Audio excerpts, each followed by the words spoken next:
So I completely agree that age friendliness is vital in our cities, as not only are we getting older, but also our urban populations are also growing.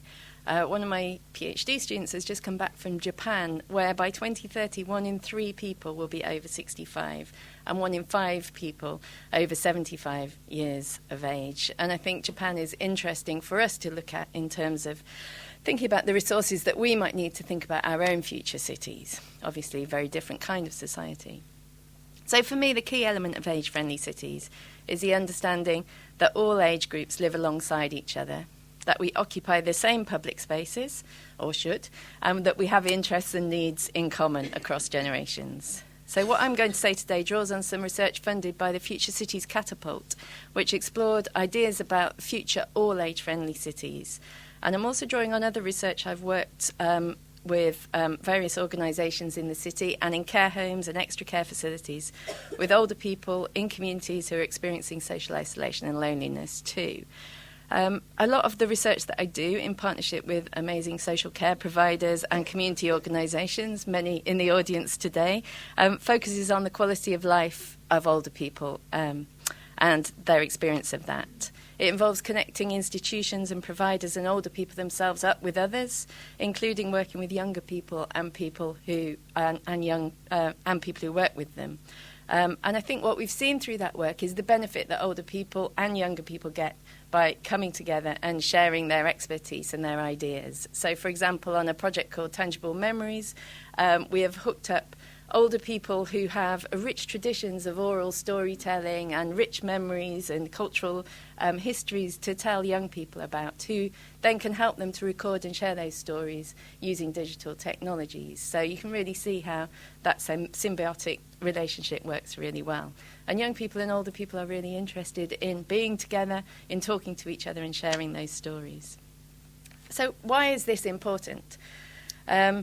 I think over the last 50 years it's been argued that our cities are becoming less friendly, that community is dead, that social isolation is a growing concern. And this, I think, is not only the case for older people, but also for younger people. In fact, there was an article in the Observer this weekend about younger people and social isolation and loneliness and the increasing mental ill health difficulties that many young people are facing in our societies.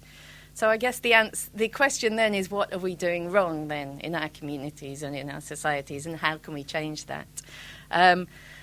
I see increasingly age-segregated spaces in the city. So we have gated care homes. We have increasingly large fences around schools. We have hospitals for older people over here and hospitals for younger people over here. So what I want to suggest is there's nothing inevitable about this as a future of the city. Can we think about how we can change those spaces and infrastructures in order to encourage generations to come together? So there's also arguably an increase in intergenerational tensions in the cities.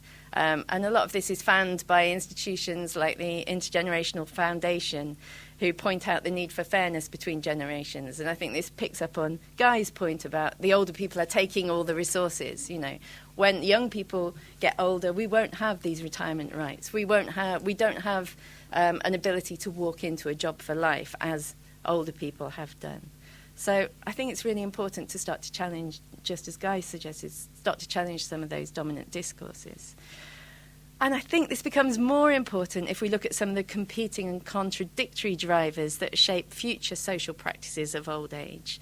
So, for example, technological innovations that we're seeing already, especially related to health, where telecare or remote, keeping an eye on older people in their homes through remote technology, for example, which, you know, is great in lots of ways, but also maybe decreases that need for social interaction, that face-to-face interaction between older people and younger people. Humans replaced by monitoring machines to take care of our older people. Is that really what we want? Also, there are growing inequalities between people and growing diversity in our cities.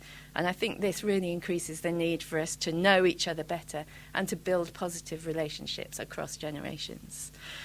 So I would argue that we need to reimagine the future city in a way that might enable the well-being of all. And it's interesting, actually, to go back to Japan here.